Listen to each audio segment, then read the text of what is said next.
Hi, thanks for joining me. This week at Airdrie Public Library, we are celebrating Family Literacy Day.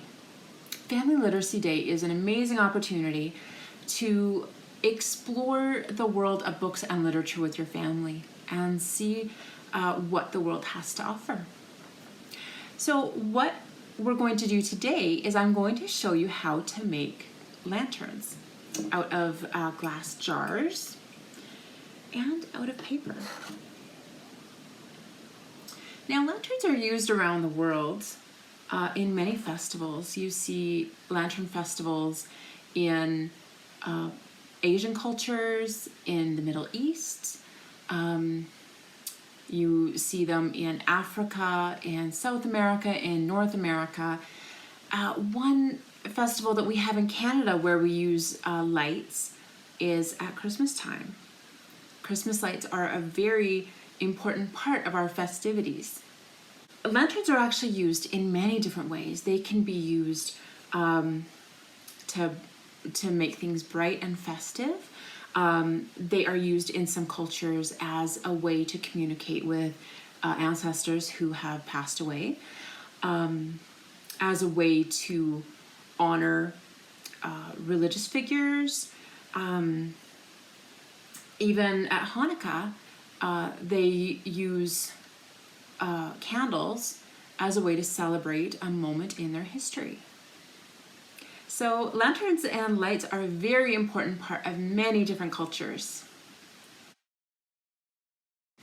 The first lantern I'm going to show you how to make is this paper lantern. What you'll need is a tassel, some decorative paper, and some string or ribbon to hang it. What I've used for this one is just decorative paper that I had. You can use origami paper. I did find this envelope, a Chinese New Year envelope. I really like the texture and the really bright, bold colors. So I'm going to use this. And you can use any paper that you'd like. So what you want to do is start by folding the paper the long way so there's a crease right down the middle.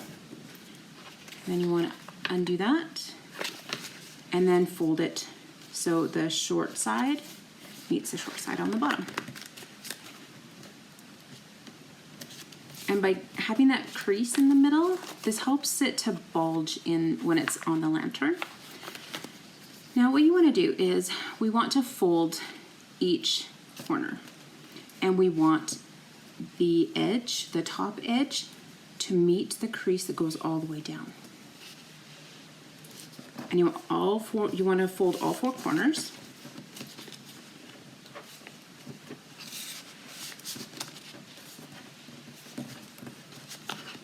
And you're going to do this with 4 or 5 rectangles.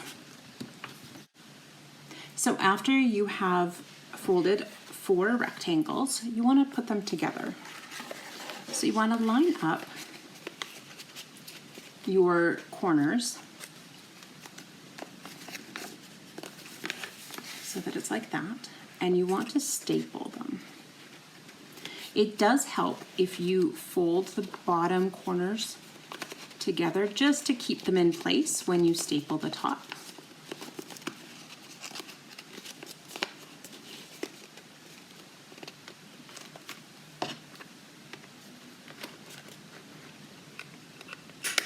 And you want to staple along the crease.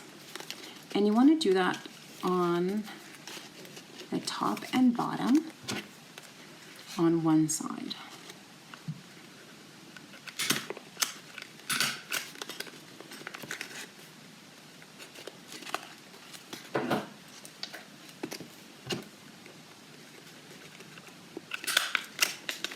Now, you have one edge that's secured. Now you want to do this edge to a new one. So again, you want to staple the edges together. So staple where you crease the corners, that's where you want to staple them together.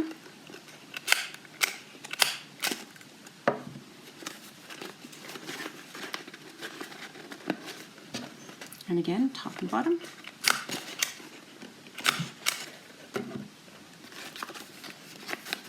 So now I have 3 together. I want to do one more.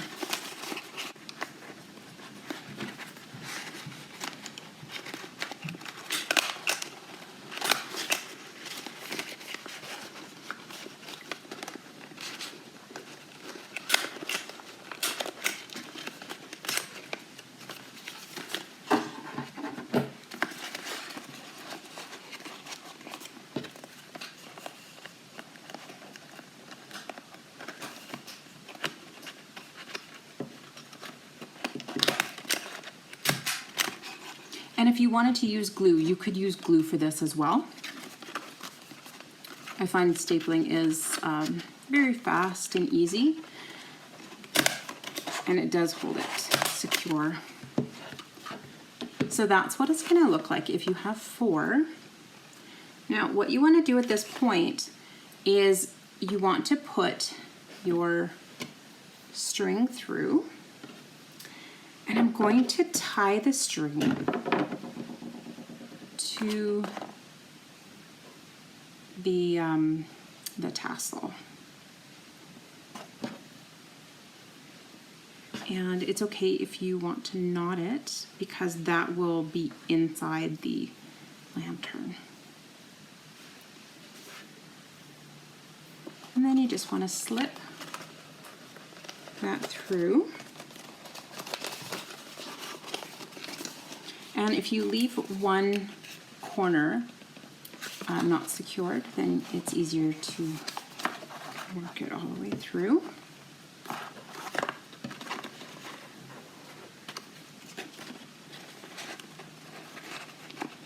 And then once you have it at the top, you can staple it closed.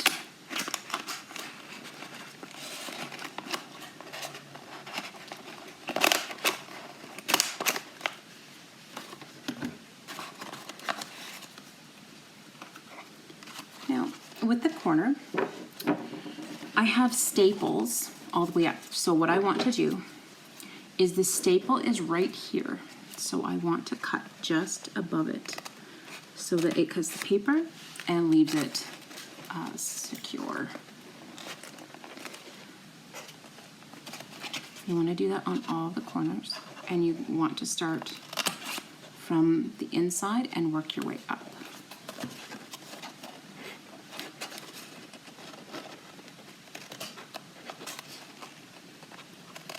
And you want to cut to about the middle of that folded corner. So after you cut them, you're going to have 2 pieces. And so if you separate them, one will go one way, one will go the other way. And then you can take the one beside and staple them together.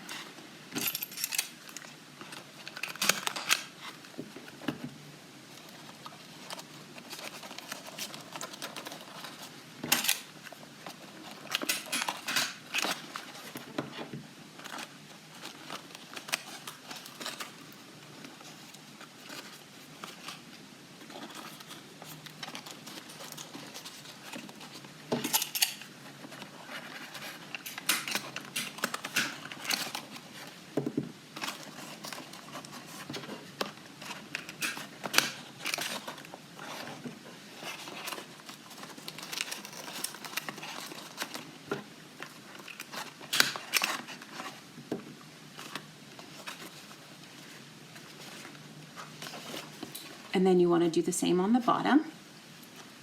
You want to start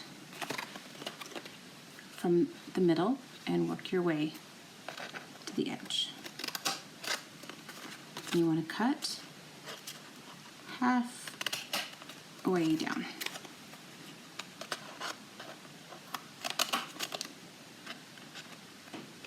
And make sure that you don't cut this in on the other side of the staple. You want to make sure that this staple is still secure to the lantern.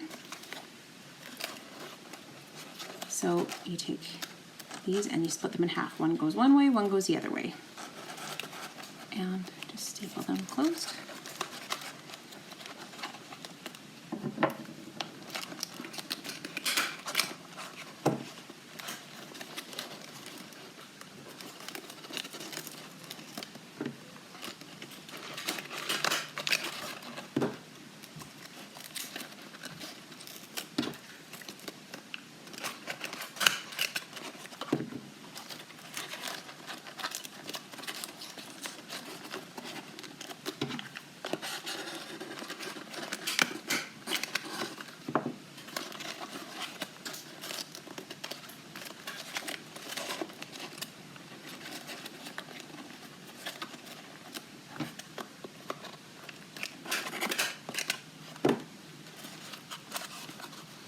And there you have a paper lantern. The next kind of lantern I want to show you how to make is with a glass jar. So what you're going to do is you're going to start with a glass paint, and you're going to paint the whole jar, and then you can get some paint that is contrasting, so you'll see all the detail, and you can start painting it. It's best to use like a little dropper or even a really small pointed paintbrush. That way you can get all the fine details. And you can use any inspiration that you want for this. For this design, I used some lace that I'm currently making. So I used the pattern for the lace and drew it on the jar. So what you want to do is you want to start with your paint, and you want to cover the paint on your jar, probably about 2 coats. If you have 2 coats, then the paint will be a little thicker. And this is really pretty paint. It has a shimmer to it. And you can just get the glass paint at Michael's.